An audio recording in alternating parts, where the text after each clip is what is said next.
Good afternoon, everybody.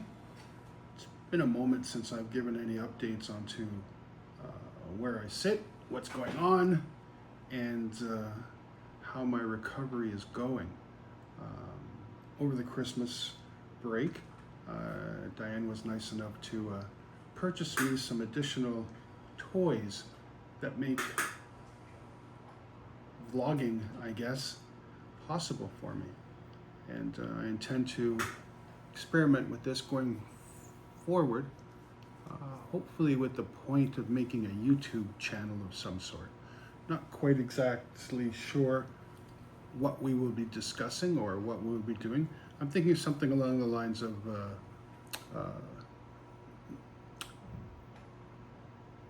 drew a blank right there, which you're not supposed to do when you're filming stuff. But I'm thinking something along the lines of accessibility, things like that, aimed towards the larger individual like myself. I've seen a lot of people out there offering solutions to people who are, let's say, of a more average size. I think us large people have our own set of issues in addition to the disabled issues that we have. I think the fact that there's a lot of extra weight being carried around is something certainly that we can discuss in the future and things like that. I guess with the final purpose maybe of trying to lose some weight, but in a wheelchair, exercise is difficult.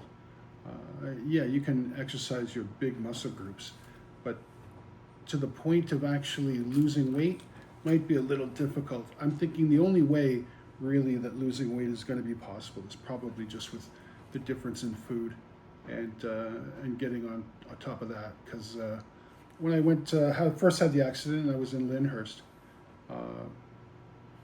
I lost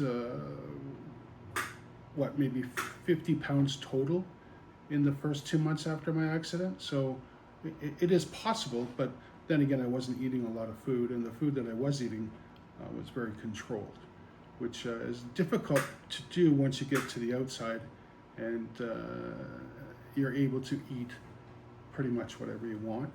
And obviously that causes problems because it's difficult to curb that back, especially when you consider that you're in a wheelchair and there's a lot of things that you've lost, not being able to move around. And I guess one of the things that I look forward to is food. And it's probably not the best solution, but hey, one day at a time, and you got to cope with these things as you cope with them. So I think that's what I've chosen to do. Anyway, I think that's something we can explore, possibly something to do with watches for disabled people. Like watches, talk sports, hockey, things like that. Maybe bring some people in as guest stars or guest speakers, and just hear what they have to say about the whole disability angle. But that's something we can certainly look forward to in the future. Right now, I'm just going to do a quick little test on the following aspect of this camera. So it's supposed to be able to, or gimbal. We're using my iPhone 16 Pro Max here. So it's supposed to be following me in the shot as I roll, and it looks like it is. So that seems to be working like it's supposed to, which is excellent because we can do some stuff rolling around, rolling through doorways, things like that, because I happen to know that there's a lot of doorways that I don't fit through. With regards to the recovery, now the last video that I made, I had use of the right arm, which we still have use of, the right leg, which was moving a little bit, well, more than a little bit. Let's say it was at 65% usage. Not a lot to do with the left hand or with the left leg. So I guess since the last one, I've gained some fine motor skills in the left arm. Range of motion is significantly better. Left leg though is still pretty dead. So we're gonna have to see where that goes in the future. There might be a couple different options available to try and get that one working a little bit better. But that's not something we're focusing on right now. I guess the real aspect of this and the real hurdle has been mental health.